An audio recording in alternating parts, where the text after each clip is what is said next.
अस्सलाम वालेकुम। हमारी आज की वीडियो जो है वो नॉर्वे में जो एक्सपेंसेस हैं, और लोग पूछते हैं ज़्यादातर कि एक्सपेंसेस कितने होने चाहिए जब एक बंदा नॉर्वे में आता है। और उसके बाद उसके और जॉब्स के बारे में पूछते हैं लोग, और जो है लैंग्वेज के बारे में पूछते हैं। तो मेरा सबसे पहला क्वेश्चन है उस्मान भाई से कि आप हमें नॉर्वे में जो एक बंदा जब आता है तो उसके कितने एक्सपेंसेस जो हैं वो लेके आने चाहिए, कितने महीने का खर्चा हो उसके पास। वालेकुम अस्सलाम। बिस्मिल्लाहिर्रहमानिर्रहीम। इधर लोग आते हैं, मुख्तलिफ़ लोगों की मुख्तलिफ़ राय है, लेकिन जो मैंने ऑब्ज़र्व की हैं चीज़ें, लड़के आए हैं, मेरे ख्याल में तकरीबन मिनिमम बंदे के पास 2 से 3 माह का खर्चा होना चाहिए, क्योंकि आगे कैसे मामलात हैं जो आपने डील करने हैं, ये पर्सन टू पर्सन वेरी करती हैं चीज़ें। तो खर्चा जो 5 से 7 हज़ार क्रोन के दरमियान होता है एक मंथ का, इंक्लूडिंग रेंट वगैरह। तो आप 3 से 4 लाख पाकिस्तानी ले आएँ तो वो आप कह लें कि 2-3 माह गुजार जाता है। ये यूनिवर्सिटी फ़ी के बगैर बता रहा हूँ मैं। इसमें जब आप रेंट पे कोई भी घर लेते हैं, पाकिस्तान की तरह इधर भी आपको डिपॉज़िट वगैरह जमा कराना पड़ता है, तो ये सारी चीज़ें आपको कंसिडर करके आना चाहिए, क्योंकि इधर आके फिर घर से पैसे मंगवाना वो ज़रा ज़्यादा हेक्टिक होता है, बजाय इसके कि आप उधर से ले आएँ। अच्छा उस्मान भाई, आप बता रहे थे कि डिपॉजिट जो है वो लाजमी है, और हम्म। साथ में आपने ये भी मेंशन किया है कि 15 से 20 हज़ार रुपया जो है ना क्रोन होना चाहिए आपके पास, जो कि हमारे पास पाकिस्तान में ऑलमोस्ट 3 से 4 लाख रुपया बनता है। हाँ जी। तो आप थोड़ा सा इस चीज़ के बारे में गाइड कर दें कि इसको हम कैसे मैनेज करेंगे। आपने साथ ये बात भी तो मेंशन की है कि तकरीबन 2 मंथ का खर्चा आपके पास एटलीस्ट होना चाहिए। अब 15 से 20 हज़ार क्रोन जो है हमारे पास, उसको हम डिपॉजिट के साथ कैसे मैनेज करें, इस पे थोड़ा हमें बता दें, गाइड कर दें। अच्छा, इसमें दो तरह के हैं। एक तो यूनिवर्सिटी के अपार्टमेंट हैं जो वो देते हैं। उसमें लड़के इकट्ठे, 3-3 4-4 लड़के इकट्ठे, सोशल मीडिया आपके पास है, ग्रुप्स बने हुए हैं। स्पेशली अगर फार्मासिस्ट की बात करें, बहुत से लड़के माशाल्लाह आए हुए हैं। 3-3 4-4 लड़के इकट्ठे मिल के वो डिपॉज़िट भी जमा करवाते हैं और मंथली जो रेंट है वो भी पे करते हैं। इसके अलावा दूसरा ऑप्शन है जो आपके पास, वो ये है कि प्राइवेट आप के जानने वाला है, कोई सीनियर है, कोई फैमिली फ्रेंड है या कोई भी, तो उनके पास अगर रहते हैं आप, तो तकरीबन 3 से 4 हज़ार क्रोन आपका होता है रेंट एक मंथ का, और 1 से 2 मंथ का वो एडवांस मांग लेते हैं। तो वो आपने डिपॉज़िट जमा कराना होता है। तो जैसे मैंने आपको बताया, 5 से 7 हज़ार टोटल ख़र्चा हो जाता है। तो इस हिसाब से 2 से 3 माह का खर्चा 15 से 20 हज़ार क्रोन काफ़ी हो जाता है। ये हमारे जो फार्मासिस्ट कम्युनिटी है जो बाहर अभी पाकिस्तान में हैं, वो हमसे ये पूछते हैं कि हमें कोई और जॉब्स मिल जाती हैं जो हम जो है अपने एक्सपेंसेस वगैरह मीट कर सकते हैं।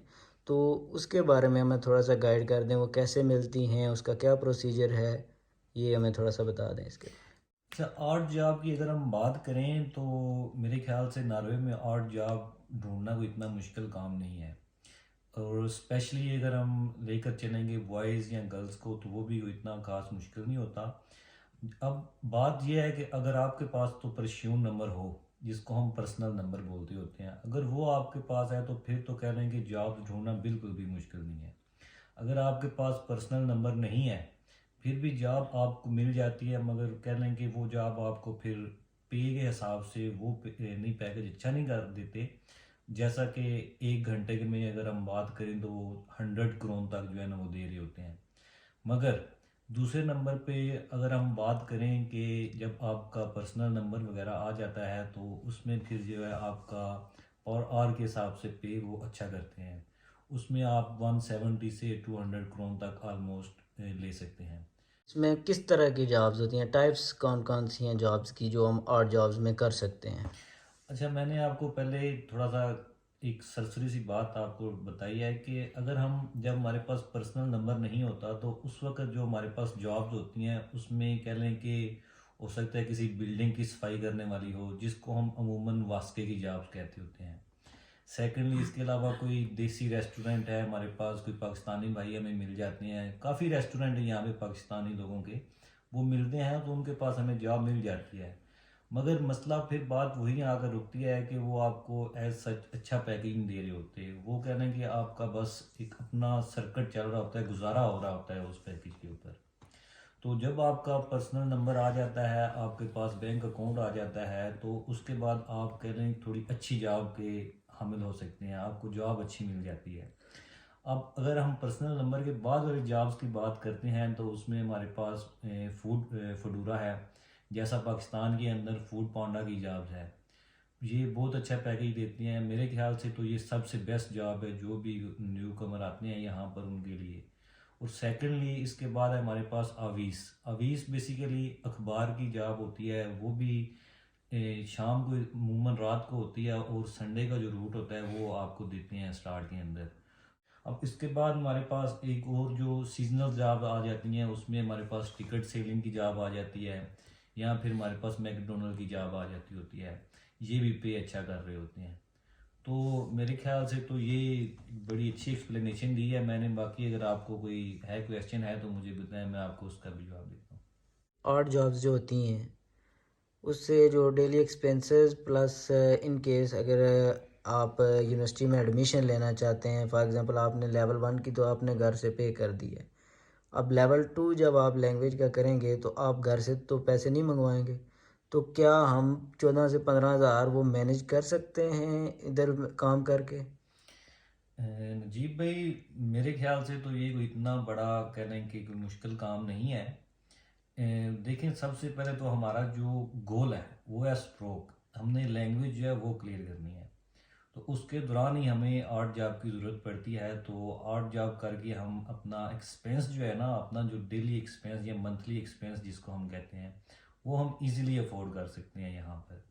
जैसा कि मैंने आपको ऑलरेडी पहले भी जॉब्स का बताया है, डिफरेंट जॉब ने, जिस तरह फडूरा का बताया है, मैकडोनल्ड्स का बताया है, आवीस का बताया है, अखबार की जॉब, आवीस बेसिकली अखबार की जॉब को कहते हैं, यहाँ साथ उसके अलावा टिकट सेलिंग की जॉब का मैंने बताया। इन जॉब से आपका मंथली एक्सपेंस तो इजीली आराम से अफोर्ड हो सकता है, कोई इतना मुश्किल काम नहीं है। अब आपने बात की है फ़ीस की, यूनिवर्सिटी फ़ीस की। तो यूनिवर्सिटी की फ़ीस की अब कुछ लोग तो होते हैं वो मैनेज कर रहे होते हैं, जिस तरह उस्मान भाई ने पहले बात की थी कि अब यूनिवर्सिटी का अगर आपको रूम मिल रहा है, आपको कमरा मिल रहा है, तो उसमें इतनी महंगाई नहीं होता, वो इतना महंगा नहीं होता यूनिवर्सिटी का कमरा, वो इजीली अफोर्ड कर सकता है बंदा। उसमें आप कहना कि यूनिवर्सिटी की फ़ीस भी साथ साथ निकाल सकते हैं। अगर हम बात करें प्राइवेट रूम की तो वो भी डिफरेंट प्राइसेस के ऊपर मिल रहे होते हैं। फॉर एग्जांपल अगर 5,000 से 6,000 रूम का हमें मिल रहा है, आपने सिर्फ इस चीज़ को नहीं फिर देखना, आपने फिर अपने मंथली एक्सपेंस बाकी भी देखने हैं, आपने खाना पीना देखना है, आपने अपने ट्रैवल कार्ड का देखना है, आना जाना देखना है आपने हर चीज़ को। तो अब ये चीज़ डिपेंड करती है हर बंदे के अपने ऊपर कि वो इसको मैनेज कैसे करता है। मेरे ख्याल से तो फीस जो है वो इजीली बंदा जो है ना निकाल सकता है, कोई इतना मुश्किल नहीं होता। मगर कुछ लोग ऐसे होते हैं जिनके लिए कोई थोड़ा बहुत मुश्किल होता है। वो फॉर एग्जांपल किसी के पास अच्छी जॉब नहीं है, उनके पास नहीं है कोई पर्सनल नंबर या कोई इस तरह की कोई जॉब नहीं मिल रही उनको, उनके लिए थोड़ा मुश्किल होता है। मगर फिर उनके लिए फिर एक ही ऑप्शन बचता है, या तो फिर वो किसी दोस्त से उधार ले लेते हैं कुछ अरसे के लिए, या फिर अपने घर से उनको पैसे मंगवाने पड़ते हैं। सही। अच्छा, ये तो हो गया इसके बारे में। अब आ जाते हैं फ़ीमेल की तरफ। फ़ीमेल फार्मासिस्ट यहाँ पे कैसे सरवाइव कर सकती हैं, उनकी जॉब्स के बारे में थोड़ा सा हमें बता दें, कौन सी जो है वो जॉब्स कर सकती हैं यहाँ पे, और जॉब्स? अच्छा, नजीब भाई, मेरे ख्याल से तो यहाँ पे मेल और फीमेल्स की जॉब्स का कोई इतना कोई ख़ास डिफरेंस मुझे तो फील नहीं हुआ, क्योंकि हम इस स्टेज से गुजर रहे हैं ऑलरेडी। तो मेरे ख्याल से सारी बराबरी के में जा रही हैं फीमेल्स भी। अगर हम बात करें टिकट सेलिंग की जॉब्स की बात करें तो फीमेल्स उसमें भी हैं। दूसरे नंबर पे मैकडोनल्ड की बात करें तो फीमेल उसमें भी हैं। अवीस की बात करें, अखबार की जॉब्स की जो है उसमें भी हैं फीमेल साथ। थर्ड नंबर पे फडूरा है हमारे पास, फडूरा में भी फीमेल्स काम कर रही हैं। अब इसमें डिपेंड करता है अपने ऊपर। अब इसके अलावा फीमेल्स के लिए होटल के अंदर किचन में भी जॉब अवेलेबल होती हैं। उसके अलावा डिफरेंट बुटीक्स जो हैं, ये जिस तरह ये कपड़ों की दुकान है हमारे पास, उसमें भी उनके लिए अवेलेबल होती हैं जॉब। और साथ में योकर पे अवेलेबल होती हैं, जिस तरह हमारे पास पाकिस्तान के अंदर डिफरेंट टाइप्स दुकान हैं, उनके अंदर भी उनको इजीली जॉब मिल सकती है। अच्छा, सबसे जो इम्पोर्टेंट चीज़ है हमारे पास इसमें वो ये है कि आप जब भी नॉर्वे के लिए अपनी सीट वगैरह कंफर्म करेंगे, बुकिंग करेंगे फ़्लाइट की, तो आपने सबसे पहले इस चीज़ को ज़हन में रखना है कि आपकी सीट और यूडीआई की अपॉइंटमेंट के दरमियान कम से कम 10 दिन का फासला होना चाहिए। मतलब ज़्यादा लंबा नहीं होनी चाहिए, 10 दिन का टाइम होना चाहिए एटलीस्ट, ताकि आप जल्द से जल्द यहाँ आएँ और आपकी अपॉइंटमेंट हो। अपॉइंटमेंट का मतलब यह है कि आप कह लें कि आपको परस्यूम नंबर देते हैं, जैसा कि हमने पीछे इस चीज़ को एक्सप्लेन कर दिया है कि पर्सनल नंबर वगैरह दिया जाता है, वही यहाँ पे आपके लिए हर चीज़ होता है। जो आपको कह लें कि जो टेम्पोरेरी रेजिडेंस कार्ड होता है हमारे पास, वो देते हैं। अच्छा, उसमें ये होता है कि सबसे पहले तो एक ये चीज़ आपने ज़हन में रखनी है कि ज़्यादा दिन नहीं होने चाहिए, कम से कम 10 दिन का रखें आप उसके अंदर डिस्टेंस। और सेकंड जो चीज़ आपने उसमें नोट करनी है वो ये है कि आपकी जैसे ही परस्यून नंबर वगैरह आएगा आपका, आपने बैंक आईडी के बारे में इंफॉर्मेशन लेकर रखनी है। बैंक आईडी की इंफॉर्मेशन अगर आप लेकर रखेंगे तो उसका फ़ायदा आपको ये होगा कि आपको जैसे ही परस्यून नंबर आएगा आप बैंक के लिए अप्लाई कर देंगे, और साथ ही आप अच्छी जॉब्स के लिए भी अप्लाई कर सकते हैं। क्योंकि अच्छी जॉब्स के लिए अप्लाई करने के लिए यहाँ पर बैंक आईडी का होना मस्ट है, और जैसे ही आपको बैंक आईडी मिल जाएगी आपको जॉब भी अच्छी मिल जाएगी। जहाँ तक हमारा ख्याल है, जहाँ तक हमने एक्सपीरियंस किया है, तो सबसे जो जल्द से जल्द बैंक आईडी दे रहा है अभी आजकल बैंकिंग में DNB का बैंक है, जो कि आपको तकरीबन 2 से 3 हफ्ते के अंदर अंदर बैंक आईडी दे रहा है। बाकी कुछ लोग सपारे बैंक में भी अप्लाई करते हैं, कुछ लोगों की लक है कि वो उनकी उधर से भी जल्दी मिल जाती है आईडी उनको। मगर जहाँ तक हमारा ख्याल है उसमें DNB का बैंक सबसे बेस्ट है, क्योंकि वो तकरीबन 2 से 3 हफ्ते के अंदर अंदर आपको बैंक आईडी देगा। और ये चीज़ आपने कह लें कि सबसे इम्पॉर्टेंट चीज़ है आपकी यहाँ तक पे आने की, कि जब आप सीट कंफर्म करवाएं तो आप अपनी पुलिस अपॉइंटमेंट लेकर आएं। तो उसका फ़ायदा आपको यही होगा कि आपका टाइम कम से कम ज़ाया होगा। अगर एक बंदा पाकिस्तान में 1 लाख या 1.5 लाख अर्न कर रहा है, तो क्या उसको यहाँ पे आना चाहिए कि नहीं आना चाहिए? देखें, ये डिपेंड करता है आप उधर जॉब कौन सी कर रहे हैं। कई लड़के प्राइवेट जॉब करते हैं, 60-70 हज़ार रुपया कमा रहे होते हैं। फार्मेसी की अगर तो मैं बात करूं रिटेल की, वो 35 से 40 हज़ार, मैक्सिमम 50 तक मैंने देखे हैं लड़के। इसके अलावा जो कमाते हैं लाख, 1.25 लाख, 1.5 लाख तक भी जाते हैं, वो इंसेंटिव वगैरह मिला के मार्केटिंग की जॉब्स हैं। कुछ लोग गवर्नमेंट की जॉब्स करते हैं। तो ये बंदे की अपनी सोच है मेरे ख्याल में, कि वो प्रेफर करता है इधर आना, इधर आपने आना है। नो डाउट आपके पास अर्निंग ज़्यादा हो जाएगी कुछ साल 2 साल मेहनत के बाद। कुछ मुश्किल टाइम देखना पड़ेगा आपको, लेकिन ये है कि अर्निंग ज़्यादा होगी। और उधर आपने रहना तो अर्निंग आपकी जो प्रोग्रेस है या पे जो बढ़नी है वो स्लो होगी। और जब आपने इधर आना है तो आपने कुर्बानियाँ भी बहुत सी देनी है। आपने फैमिली छोड़ के आनी है, अपना कल्चर है, लैंग्वेज है, सब कुछ छोड़ के आना है। तो ये बंदा मेरे ख्याल में, जो लोग इन्वेस्ट कर सकते हैं, बिजनेस कर सकते हैं, तो उनको तो नहीं आना चाहिए, जिनको लगता है उनके पास इतना पैसा है। लेकिन जिस तरह मैं मिडिल क्लास से हूँ, जिस तरह हमारे मोस्टली फार्मासिस्ट हैं, ये मिडिल क्लास से आते हैं, तो डेफिनेटली बंदे को चांस लेना चाहिए अगर आपके पास बहुत सा पैसा इन्वेस्ट करने के लिए नहीं है तो। Daily life routine for example जो खाना वगैरह है, वो आप खुद बनाते हैं या फिर जो है आप होटल वगैरह पे जाके खाते हैं? इसके बारे में थोड़ा सा हमें गाइड कर दें। इधर जो मोस्टली लड़के आते हैं वो डेफिनेटली घरों में किचन वगैरह बने हैं, आपने जो भी फ्लैट लेना है जिसके साथ भी रहना है उसके साथ आपको एक किचन मिलता है, वॉशरूम मिलता है। तो अगर होटलिंग की बात करूं तो तकरीबन आप महीने में जो लड़के इधर काम करना शुरू कर देते हैं वो 1 या 2 दफ़ा खाना बाहर खाते हैं जो 8 जॉब्स करते हैं। जो लोग अभी जॉब नहीं मिलती उनके लिए तो पॉसिबल नहीं होता बाहर जाके खाना। हाँ, कोई बहुत पैसे वाले हैं जो एलीट क्लास से कोई आया है तो उनका सिनेरियो ज़रा डिफरेंट है। मेरे ख्याल से उस्मान भाई अगर एलीट क्लास से भी बंदा यहाँ पर आए तो वो भी कुछ ज़्यादा अरसा तो चलें अफोर्ड नहीं कर सकता। फॉर एग्ज़ाम्पल अगर हम पिज़्ज़े की बात कर लेते हैं, अब पाकिस्तान में तो 1000 रुपये का हम मंगवा लेते थे। अब अगर हम यहाँ पे अगर उसकी बात करें तो क्रोन के अंदर अगर हम बात करें तो वो ऑलमोस्ट 200 क्रोन का पड़ता है हमें। तो वो कब तक बंदा अफोर्ड कर सकता है? अगर आप देखें अगर हम घर में खाना बनाते हैं तो 200 क्रोन का मतलब है कि आप कम अज़ कम 4 से 5 दिन इजीली निकाल रहे हैं। बिल्कुल ऐसा ही है। मेरे काफ़ी जानने वाले हैं लड़के माशाल्लाह, बड़ी इकोनॉमिकली बड़े स्ट्रांग थे, अच्छी फैमिली से आए हुए हैं इकोनॉमिकली। वो इधर पीछे से बंदा बोले कि फैमिली से पैसे मंगवा के इधर का खर्चा चलाए तो वो वाकई बहुत मुश्किल है। तो लोग इधर काम करते हैं और जॉब्स करते हैं, उसके साथ फिर ये सिस्टम चलता है।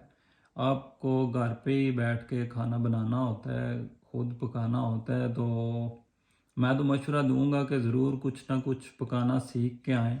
कुछ लोग ऐसे होते हैं जो जिन्होंने कभी भी उधर होटल में नहीं रहे, हॉस्टल में नहीं रहे होते किसी के साथ, या इतना आइडिया नहीं होता, हॉस्टल पे रहे हैं तो फिर भी होटल पे जाके खा लेते हैं। तो ये चीज़ें इधर पॉसिबल नहीं है। आपको खाना खुद बनाना होगा, खुद ही खाना, वो ऐसा ही खाना, तकरीबन ऐसा खाना बना लें जो आप इधर खुद खा सकें। इसमें एक और चीज़ मैं ऐड करूँगा कि जो भी आते हैं उधर से आके कई लोग बहुत परेशान हो जाते हैं।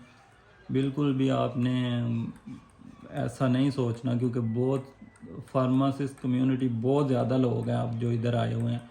ज़रूर आपके जानने वाला या आपके किसी जानने वाले का जानने वाला इधर होगा। तो स्ट्रेस नहीं लेनी, आए चीज़ें इंशाल्लाह बेहतरी के तरफ चले जाती हैं। 1 महीना 2 महीने के बाद बंदा सेटल हो जाता है इधर। तो लोग सिर्फ स्ट्रेस नहीं है, इधर मेहनत करनी पड़ती है, ज़रूर मेहनत करनी पड़ती है। उधर बंदा ये चीज़ें सोच के नहीं आता जो इधर करनी पड़ जाती हैं। लेकिन लड़के बैठते हैं, शुगल मेला होता है, लड़के एक दूसरे को इनवाइट करते हैं, पार्टीज़ वगैरह होती हैं, मतलब प्रॉपर इंजॉयमेंट होती है। लड़के क्रिकेट खेलते हैं, फुटबॉल खेलते हैं, टेबल टेनिस, सब कुछ होता है। घूमने फिरने जाते हैं, इधर काफ़ी जगह हैं। इवन के ओस्लो के गिरदोनवा में, ओस्लो के अंदर देखने के लिए हमारे लिए बहुत सी चीज़ें हैं, काफ़ी चीज़ है इंजॉयमेंट के लिए। लेकिन फर्स्ट थिंग फर्स्ट है कि आपने जो आप अपना एम ले के आए हैं, मकसद ले के आए हैं, उसके साथ अटैच रहना है। बाकी साथ की चीज़ें साथ चलती रहती हैं। बहुत से फार्मासिस्ट हैं जो ये पूछते हैं कि जी मैम ने तो सुना है कि वहाँ पे सैचुरेशन हो गई है या फिर वो जॉब्स कम हो गई हैं क्योंकि बहुत ज़्यादा फार्मासिस्ट आ गए हैं। तो हमारी कम्युनिटी ये आपसे जानना चाहती है कि क्या अभी भी इसी तरह का सिनेरियो है या नहीं? और जॉब के बाद आपकी आ जाती है फार्मासिस्ट की जॉब, जो आप अप्लाई करते हैं। और जो मैंने देखा है, जो मैंने चीज़ें इधर एक्सपीरियंस की हैं, काफ़ी सीनियर से भी मैंने बात की है, कोई सैचुरेशन नहीं है। बहुत सी जॉब्स हैं माशाल्लाह से, आए रोज़ कोई ना कोई हमारा पाकिस्तानी भाई लगा होता है, फार्मासिस्ट की जॉब मिली होती है। इधर ओस्लो में बहुत से लोग काम कर रहे हैं। जॉब्स आती रहती हैं। ये बिल्कुल भी ये ना सोचें कि सैचुरेशन हो गई है और इस वजह से आप अप्लाई नहीं कर रहे या आप डबल माइंडेड हो गए हैं। ये कोई भी ऐसी चीज़ नहीं है कि इनको अभी भी बहुत से फार्मासिस्ट की ज़रूरत है इधर, बहुत से लोगों की ज़रूरत है जो इनके हेल्थ सेक्टर में आ सकें। ना सिर्फ फार्मासिस्ट, डॉक्टर्स मैंने देखे हैं बहुत से MBBS करके आए हैं मेरे जानने वाले। तो ये तो मैं नहीं कहूँगा कि सैचुरेशन हुई है, लेकिन ये है कि आप अपनी तैयारी मुकम्मल करके आएँ, लैंग्वेज ज़रूर पढ़ के आएँ और अच्छे तरीके से पढ़ के आएँ। और जॉब्स अल्हम्दुलिल्लाह से बहुत हैं इधर। इस हवाले से आपने बिल्कुल भी ये नहीं सोचना कि आगे जॉब्स ही नहीं हैं, आप अप्लाई किधर कर रहे हैं। बहुत से लोग नो डाउट आए हुए हैं, बहुत से फार्मासिस्ट आए हुए हैं, लेकिन अल्हम्दुलिल्लाह से कोई भी ऐसा लड़का नहीं है हम में कि जिसको जॉब इशू हो। उसने लैंग्वेज कर ली और लैंग्वेज के दौरान जॉब मिल जाती है, नहीं तो लैंग्वेज के बाद मिल जाती है, क्योंकि एक बेसिक चीज़ है लैंग्वेज हमारी। आपके पास लाइसेंस होता है, लैंग्वेज जब आपकी अच्छी हो तो ज़रूर आपको जॉब मिल जाती है। और अगर किसी को लैंग्वेज के बाद नहीं मिलती तो उसको डेफिनेटली फ़ाग, जो आपका नेशनल फ़ाग है, उसका पेपर आप देते हैं, वो क्लियर करते हैं, तो उसके बाद आपको हाथों हाथ जॉब मिलती है। कोई इशू नहीं है, इस बारे में बिल्कुल भी डाउटफुल ना हो। अच्छा उस्मान भाई, अब आप हमें इस पूरी जो वीडियो है इसका ख़ुलासा बता दें और थोड़ा सा हमें ये बता दें कि अगर आपसे कोई मज़ीद कोई पूछना चाहे तो आपसे कैसे कांटेक्ट कर सके। सोशल मीडिया पे, फेसबुक, व्हाट्सएप पे करते रहते हैं लड़के क्वेश्चन, तो मेरे ख्याल में तो यही लोगों की कंफ्यूजन है जो हमने डिस्कस की हैं चीज़ें। तो अगर फिर भी अगर किसी के माइंड में कोई क्वेश्चन हो वो ज़रूर पूछें। इंशाल्लाह जो हमने एक्सपीरियंस किया है, हमारा जो तजर्बा है इधर 1-2 साल का, जो हमने चीज़ें देखी हैं, तो वो ज़रूर इंशाल्लाह हम सबसे शेयर करेंगे।